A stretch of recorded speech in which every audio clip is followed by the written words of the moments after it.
કેન્દ્ર શાસિત પ્રદેશ સેલવાસમાં જીએનએલયુ ખાતે જીએસટી રિફોર્મ વિશે લોકસંપર્ક કાર્યક્રમ યોજાયો હતો. આ કાર્યક્રમમાં કરદાતા સેવા મહાનિર્દેશાલય અમદાવાદના additional director general Sumit Kumar ખાસ ઉપસ્થિત રહ્યા હતા. આ પ્રસંગે સુમિત કુમારે અપ્રત્યક્ષ કર પ્રણાલી અને તાજેતરના જીએસટી રિફોર્મ વિશે માહિતી આપી હતી.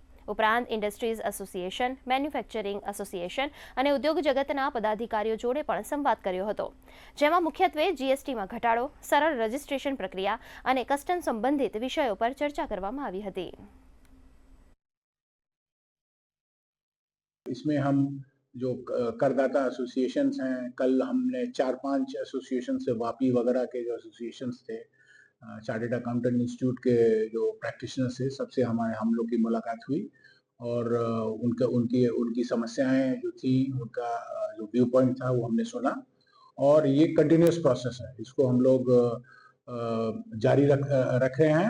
आज हमारे यहाँ एक टैक्स के ऊपर प्रोग्राम आयोजित किया गया था। उन्होंने हमें बताया कि किस तरीके से टैक्स हमारी डेली लाइफ में एक रोल प्ले करता है और उसके अलावा हमें थोड़ा टैक्स के बारे में और सिखाया गया कि कैसे हम भी उसका एक हिस्सा है। और उसके अलावा हमें ये बताया गया कि हम एज अ लॉ स्टूडेंट क्या क्या कर सकते हैं जो कि टैक्स इवेजन को रोकने में मदद करे। और उसके अलावा सर ने हमें बहुत नॉलेज दी, इंफॉर्मेशन दी।